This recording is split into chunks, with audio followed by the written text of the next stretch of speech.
Hi ඉතින් කොහොමද ඔයාලට අදත් මගේ YouTube channel එකට ඔයාලව ආදරයෙන් පිළිගන්නවා. අදත් ඉතින් ඩේ vlog එකක් තමයි අරගෙන ඉන්නේ. ඉතින් අද vlog එකෙන් ගේන්න හිතන් ඉන්නේ ටිකක් වෙනස් විදිහක්. මම වෙනදට කෑම හදන ඒ වගේ වීඩියෝ අරගෙන ඇවිල්ලාම නෑනේ. හින්දා අද දවසේ මම කෑම හදන වීඩියෝ එකක් තමයි අරන් ආවේ. මට ඉතින් කියන්න බැරුව කියන්නේ අද දවස කවදද කියලා. මම මේකේ අද ඉස්සෙල්ලාම ගේන්නේ සෙනසුරාදා දවසේ අපි දවසේ කාපු බීපු දේවල්. ඊට පස්සේ මම හිතන් ඉන්නවා ඉරිදා මම දවල්ට මොනවද හැදුවේ කියලා ඔයාලත් එක්ක වීඩියෝ එකෙන් බෙදා ගන්න. ඉතින් මේ අද දවසේ මගේ වටපිටාව තමයි ඔයාලට චුට්ටක් වීඩියෝ එකේ මුලදිම දකින්න හම්බෙන්නේ. ඉතින් අදත් බලමු කොහොමද මගේ වීඩියෝ එක කියලා. ඔයාලට හොඳයි නම් මගේ වීඩියෝ එකට ලයික් එකක් දාලා කමෙන්ට් එකක් දාලා ඉස්සරහට වීඩියෝ එක බලන්න එකතු වෙන්න. ඉතින් ඒ වගේම මගේ YouTube channel එකට දැන් ගොඩක් කට්ටිය මගේත් එක්ක එකතු වෙලා ඉන්නවා. ඒ අයටත් ගොඩක් ස්තුතියි. එකතු වෙලා නැති අයටත් කියනවා මාත් එක්ක එකතු වෙන්න ඉස්සරහට මගේ වීඩියෝස් බලන්න. ඉතින් බලමු අද ඉස්සල්ලාම මොකද වෙන්නේ කියලා. ඉතින් මුලින්ම බලමු මගේ වත්තේ මල් වර්ග කිහිපයක් තමයි. හැමදාම එකම වීඩියෝ අරගෙන ඉන්නකොටත් ටිකක් ඒක එකම විදිහට බලන එක හරියන්නේ නෑනේ. එතකොට බලන කෙනාටත් ඒකේ ආසාව නැති වෙනවනේ. හැමදාම උදේට නැගිටින එක, ගෙදර ආස්පස් කරන දේවල්, මේ දේවල් හැමෝම කරන දේවල්නේ. ඒ නිසා මම ටිකක් මේ දවස් ටිකේ වීඩියෝ කරන එක නවත්තලා මම හිතුවා අද වීඩියෝ එකෙන් කෑම බීම සෙනසුරාදා ඒවත් එක්ක උයන වීඩියෝ එකක් ගේන්න ඕන කියලා. මම උයන වීඩියෝ ගෙනල්ලා තියෙන ෂෝට් වීඩියෝ. ඉතින් ඊට වඩා චුට්ටක් වෙනස් විදිහට සම්පූර්ණ කෑම වෙලක් උයන වීඩියෝ එක තමයි තියෙන්නේ. මේ වගේ නිල්මානෙල් බෝච්චය ඒකේ හැමදාම දවසකට එක මලක් තියෙනවමයි. ඉතින් ඔය හරිම සුවඳයි. එක මලක් පිපුණත් වටපිටාව එතනට චුට්ටක් ළඟට ගිහින් බලහම මාරම සුවඳයි. මේ චූටි සත්තු జాතියකුත් ඇවිල්ලා මම නම් දන්නේ මේ සත්තු කවුද කියලා. මේ ඉතින් සෙනසුරාදා උදේට සම්බෝල හදලා සුදුබත් එක්ක මිරිස් බැදලා මාළු බැදලා තියෙනවා.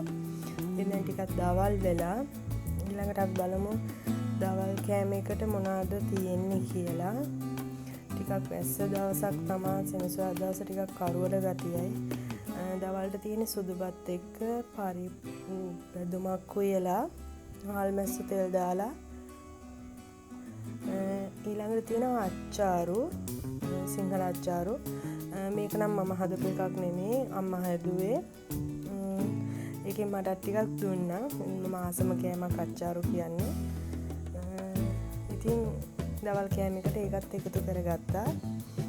තාම ඉතින් අපිට අවුව ටිකක් වෙట్లా දිනුනට අවස් වෙනකොටත් ඒ විදිහම තමයි. චුට්ටක් අවුව වෙනවා. ඊට පස්සේ කරවල ගතිය වගේ තමයි. දෙට රෑ වෙලා රෑ කෑම නම් මම අද රෑට හැදුවේ නෑ. අපි පිළියෙන් කෑම ගෙනාවා. ෆ්‍රයිඩ් රයිස් එකක් එක්ක චිලි පේස්ට් තියෙනවා. තව සෝස් තියෙනවා. ඕක තමයි ඉතින් සෙනසුරාදා රෑ අපි කෑවේ. ඔය විදිහට තමයි සෙනසුරාදා අපි කාපු දේවල්. මේ ඉරිදා ඉතින් ටිකක් අවුව වැටලා තියෙනවා. වැහි ගතිය ටිකක් අඩුයි. හොඳට අවුව වැටලා වටපිටාව සාමාන්‍ය විදිහට තියෙනවා. හරිම ලස්සනයි. ඉතින් මේ අපේ මිදුලේ ක්‍රෝටන් ගස් වර්ගයක් තියෙනවා හිටවලා. ඒව තමයි මේ ඔයාලට දකින්න හම්බෙන්නේ. මේවට තව නම් මොනවා හරි කියනවාද කියලා නම් මම දන්නේ. අපි කියන්නේ ක්‍රෝටන් කියලා.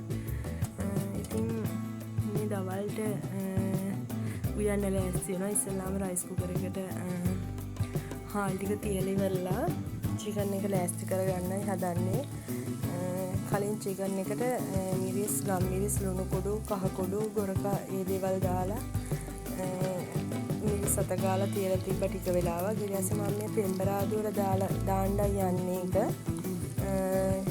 සුදු ලුණු, මිරිස්, රම්පා කරපිංචා, එනසාල් මේ වගේ දේවල් ටික දාලා තෙල් එක හොඳට බැදෙන්න තියලා මම ඒකටම උළුහල් චුට්ටකුත් දානවා තෙලටම. ඊට පස්සේ මම මේ ගොරක කෑල්ල දාන්න අමතක කියලා දැනුයි දාන්නේ. ඊට පස්සේ මෙහෙම ටිකක් මේක රන්වන් පාට වෙනකම් බැදුනාට පස්සේ මම ආයේ තෙල් එකටම දානවා බැදපු මිරිස් ටිකක්. ඊට පස්සේ ඒකත් චුට්ටක් බැදුනාට පස්සේ මම අර කලවම් කරගත්තු මස් එක ඒකට දාලා චුට්ටක් ආයේ තෙලේ බැදෙන්න අරිනවා. ඊට පස්සේ අර මස් එක දාලා තිබුණු මේ භාජනයේටම වතුර ටිකක් අරගෙන ඒක තියෙන අර මිරිස් ඒ 3-5 ටිකත් එක්කම වතුර ටිකක් මේ මස් මේ උයන එකට දාලා ඉවරලා හොඳට මස් එක උයා ගන්නවා. මේ දැන් මස් එක සාමාන්‍ය උයලා ඉවරයි. දැන් ගොඩක් වෙලාවකට පස්සේ අවසාන හරිය තමයි මේ ඔයාලට දකින්න ලැබෙන්නේ. ඊට පස්සේ මම පරිප්පු පෙඟෙන්න දැම්මා. අද පරිප්පු කරියකුත් හදනවා. ඒක හැම පෙඟෙන්න තියලා ඉවරලා මම මේ අල බැදුම හදාගන්නයි හදන්නේ. අද ටිකක් අල බැදුම හදන්නේ ටිකක් වෙනස් විදිහකට. මුලින්ම ලුණු, සුදු ලුණු, රම්පා කරපිංචා ඒවා තෙලෙන් බැදෙන්න දීලා තව එනසාල් චුට්ටකුත් දැම්මා. මේක මේ ලුණු සුදු ලුණු දාන්න කලින් අබ චුට්ටක් තෙල් එකට දැම්මම නම් තවත් රසයි.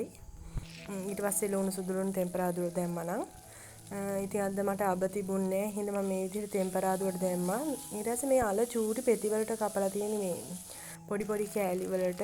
එතකොට කැම්බෙන්න ලේසි නිසා ලුණු ටිකක් වැඩිපුර දානකොට ඊට පස්සේ කහ කුඩු, කෑලි මිරිස් ඒ දේවල් දාලා තෙලෙන්මයි මේක ටෙම්පරාදු කරගන්නේ. ඊට පස්සේ ටික වෙලාවක් වහලා තියන්න මේක තැම්බෙන්න. ඒ ටික වෙලාවක් වහලා තිබ්බට පස්සේ මේක හොඳට තැම්බෙනවා. ඒ විදිහට තමයි අල බැදුම හදාගත්තේ මේ පරිප්පු කරි එක. ඒක නම් හැමෝම දන්නවනේ හදන්න. ඉතින් ওই විදිහට තමයි අද වීඩියෝ එක ඉවර වෙන්නේ. ඉතින් ආයෙමත් දවසක හම්බෙමු ලස්සන වීඩියෝ එකකින්. එතකන් channel එක subscribe කරලා මගේ channel එකට එකතු වෙලා ඉන්න. ගිහින් එන්නම්. සුබ දවසක්.